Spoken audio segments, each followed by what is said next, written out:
Hello friends. In my last lecture, I spoke to you about general exceptions in the Indian Penal Code. They were from section 75 to 79. Now, today, we shall learn about sections 80 to 84. Before we start dealing with these sections, I would like to repeat something which I said last time as well. Now, what are general exceptions and why are they important? General exceptions are the defense, which an accused can take when he is alleged to have committed an offense under the IPC, any section of the IPC. So every offense, every penal provision, every illustration of that, section 6 of the code says, shall be understood subject to the exceptions contained in the chapter entitled General Exceptions, right? So if there's an offense of theft, 380, dacoity, 392, kidnapping, 368, any of these offenses or all other offenses within the IPC are subject to the general exceptions, in the sense that these general exceptions are the defenses to the offenses contained in the IPC. Having said that, we also know that in Indian law, it is the prosecution which has to prove the offense, right?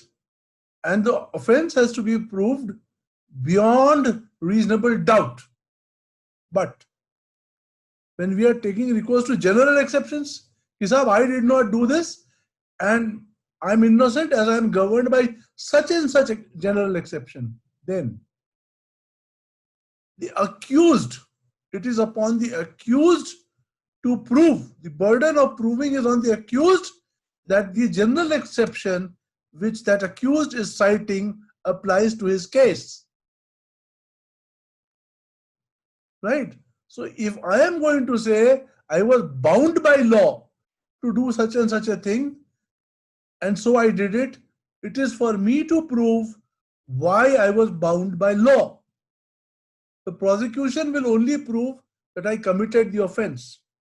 If I want the advantage of the general exception by saying I may have committed the offense, that is okay, but I was bound by law to commit that offense, section 75, friends, if you remember it, then it is on me to prove that I was bound by law. So the burden of proof is upon the accused. I hope that's clear. I think we can move ahead, friends. Now, section 80, this is called the accident section. Nothing is an offense which is done by accident or misfortune, right?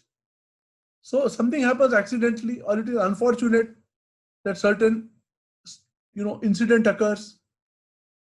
If that incident has been done, if that offense has occurred purely accidentally or as an act of misfortune, and the person who committed that act had no criminal intention, number one, he had no criminal intention, no mens rea, and he also did not know that what he was doing in a lawful manner, through lawful means, and he was exerting proper care and caution in doing it. Then if the accident occurs or there's something unfortunate, he is not to blame. So what are the ingredients? It should be accidental, unfortunate. It should be done without any mens rea and without knowledge that what is being done lawfully and through lawful means, through proper care and caution, is actually going to constitute an offense. The illustration is very simple. It says A is working with a hatchet, the head flies off and kills a man standing close by. Now A was careful, he had no mens rea, he had no knowledge that the head would fly off, What is the head? This, my friends, is the head. You can see that axe-like thing, small axe. So this is the head and this is the handle. So while he is doing the work with the hatchet, this head, I'm sorry, we'll have to go back to the previous one.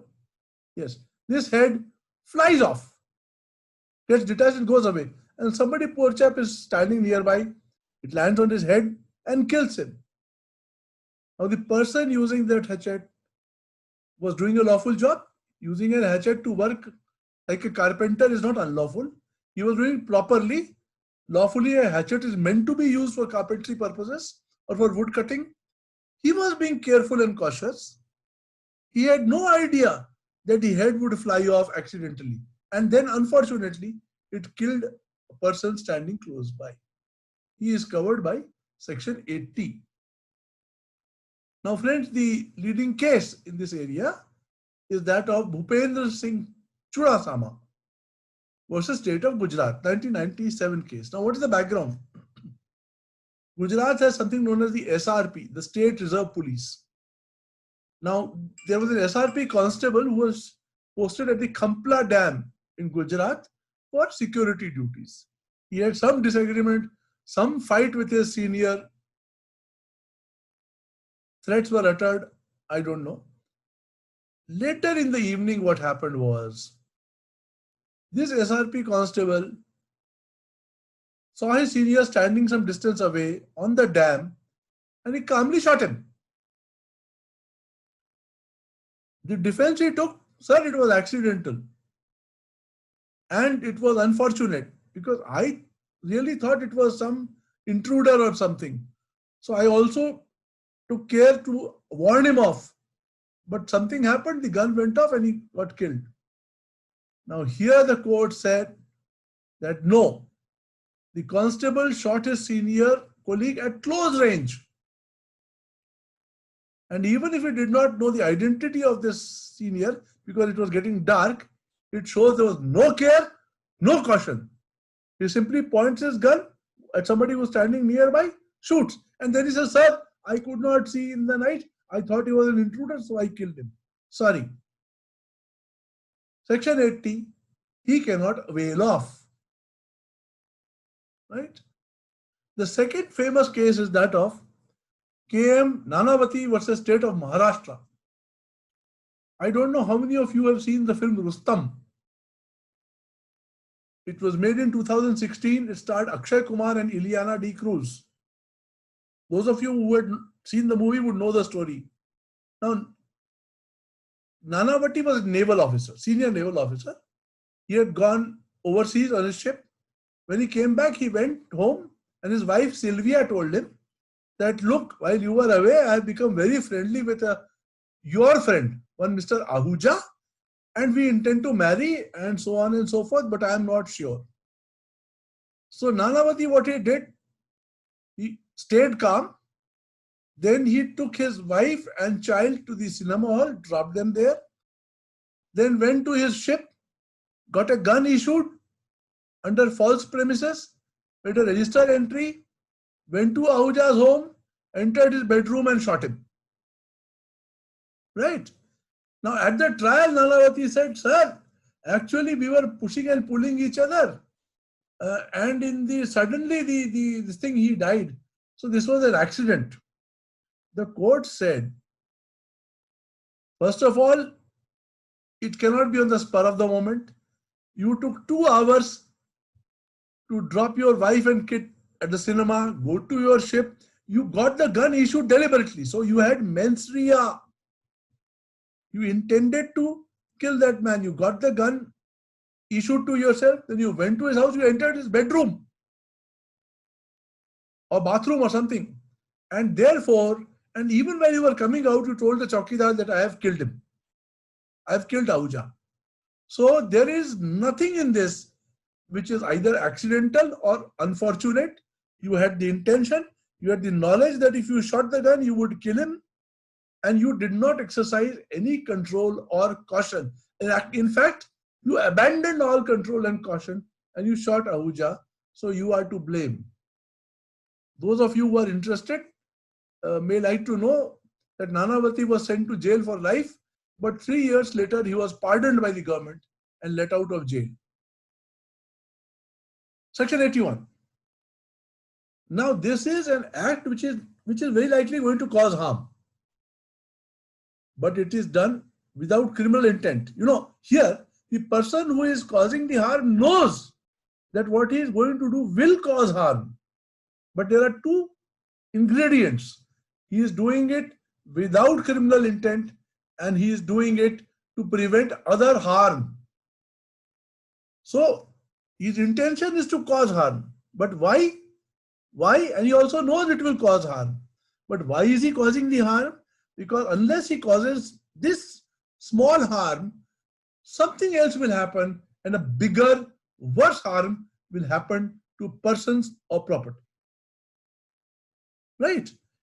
Now this is to be decided whether the harm which he prevented was big enough and it required immediate action or not. Was he justified in inflicting that lesser harm? Those are things. For example, I'll give you an example. A captain is going through the sea in a ship, big ship. Suddenly he sees that right in front of him, there is a boat carrying 20 people.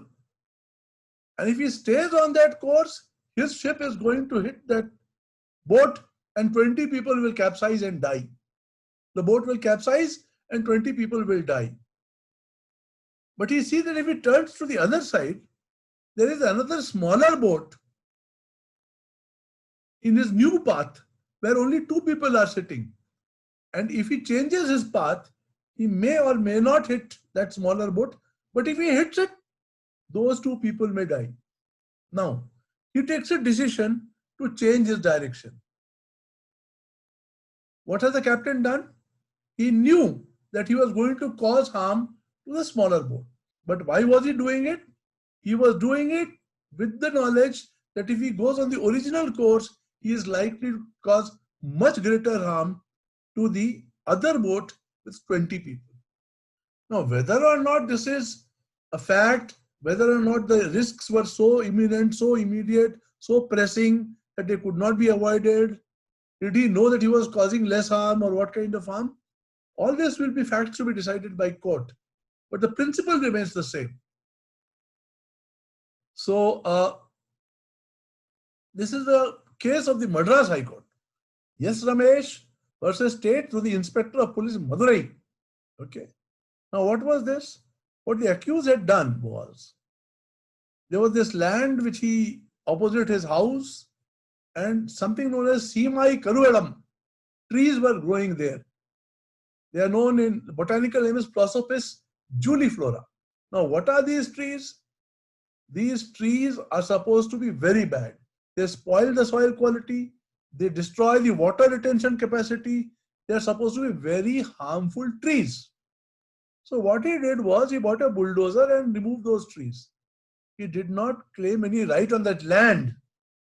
He did not try to capture or encroach on that land. He simply cleared it of these dangerous trees, which if they spread would cause much greater harm nearby. So the court said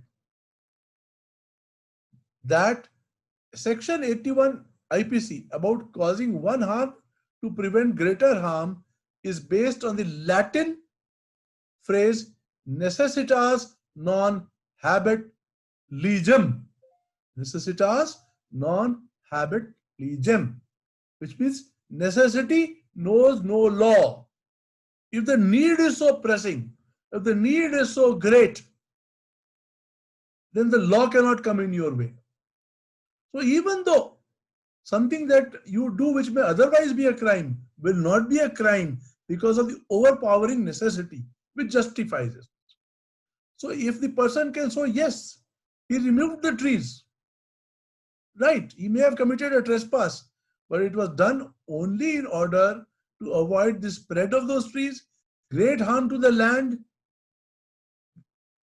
ending of the water retention capacity of the land, etc., etc. Therefore, in order to avoid that inevitable situation, those trees were removed.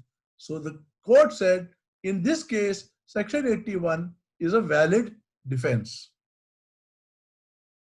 Would that be clear, friends? Okay. Now, section 82 and 83 are very simple. 82 says nothing which a child under 7 does can be an offense. A child under 7, whatever he does, he has neither knowledge of what he is doing nor has he intention. So if somebody has neither the intention nor a knowledge of what he is doing can be an offense, you really cannot blame the child. Actually, you cannot even register an FIR if you know that a certain offense has been committed by a child below the age of 7. Section 83. If the child is between 7 and 12 years of age, what happens then? All that you have to see that he has not attained maturity of understanding. So he is not so mature, he is not so grown up in his understanding that he should be able to judge that what I am doing, what kind of action is it, and what will be the result of that action, the nature and the consequences. So a child between 7 and 12 may or may not be mature. A child between 7 and 12 comes to your home and there is some golden trinket lying there. He picks up that golden trinket, puts it in his pocket and goes away. Now technically he has committed a theft, right? But if he is not mature enough to know and to understand that what he has done is a theft and the consequences of the theft is he can be asked to be accountable.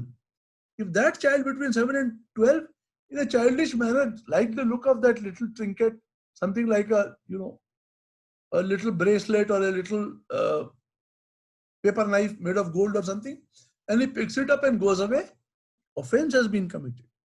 But that child or she does not have the maturity to judge what he did was wrong and what are the consequences of doing what he did. Okay. Next is section 84, madman. So nothing is an offense which at the time of doing it, when it was done, because of unsoundness of mind. So if somebody's mind is unsound, he commits an offense and at the time of doing it, he was unsound. He was mad when he was doing that action and he was so mad, he could neither know what he is doing and he would also not know that what he was doing was wrong or a breaking of the law. So 3 factors. The person committing the offense at that time should have an unsound mind. Number 2, he should not know that what he is doing, what is the nature of what he is doing. Thirdly, he should also not know or he should not know that what he has done is wrong or it is in violation of the law. Take a totally mad man. He is going through the market, right? He suddenly, in a fit of madness, picks up a piece of stone and throws it at a shop window. Now, if he is totally unsound at that time, he would not know that the throne he is throwing, what is he doing? He is not really even aware of what he is doing. And more, he has no idea that what he is doing is wrong or is breaking of the law. He is mad. So if these 3 components are satisfied, it is not an offense. Now the first time in history, it was a British case, R versus McNaughton, dating back to 1843, when the lordships of the House of Lords framed the McNaughton rules.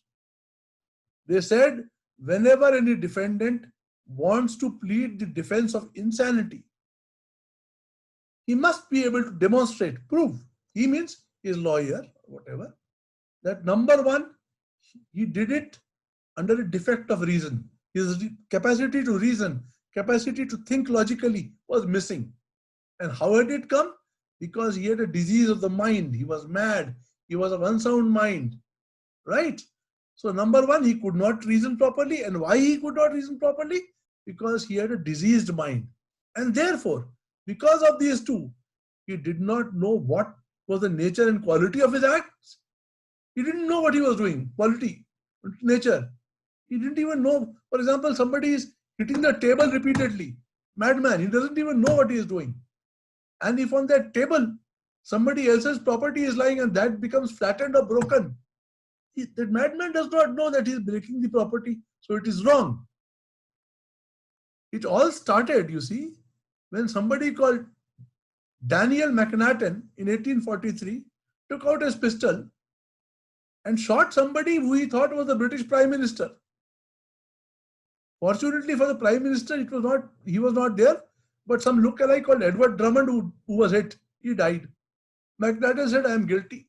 Their Lordship says, did he clear these 3 tests? If he did not clear these 3 tests, sorry, he cannot plead insanity.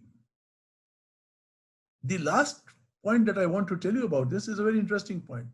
When I told you about the section, it said, at that time, right? If you will recall, when he's committing, at that time he is of unsound mind. Now, what did it mean? That a man can have lucid intervals.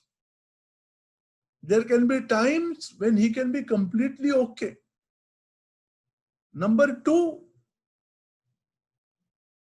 he may have, temporary fits of insanity, but otherwise he may be perfectly all right. So at the time he committed the offense, did he have a temporary fit of insanity or was it his normal lucid self? Right? So if at that time there was an attack of insanity, which he or his lawyer has to prove. Otherwise, the law will presume that when the accused committed the offense, he did so in a lucid interval. That means that time he was mentally all right. Unless it appears and it is proven that the action, the offense which he committed was committed at the particular time when he was quite mad. His distemper, his brain was not functioning. Who has to prove it? It has to be proven by the accused. The law will presume that at the time he did the offense, he had a lucid interval. So people who have epileptic fits or people who are otherwise eccentric cannot get away with this. You should be so mad that you do not know the nature of the act or what you are doing is wrong, what are the consequences of that, and whether it will violate the law. All of this you should have no idea. And all of this can happen only when you have lost your powers to reason because of unsoundness of mind.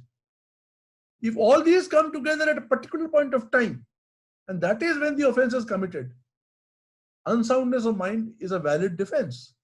But if these ingredients are missing, then sorry, he has to face the strong arm of the law and to take his punishment. So this is all for today, friends. Next time, we shall go ahead with our lecture on general exceptions.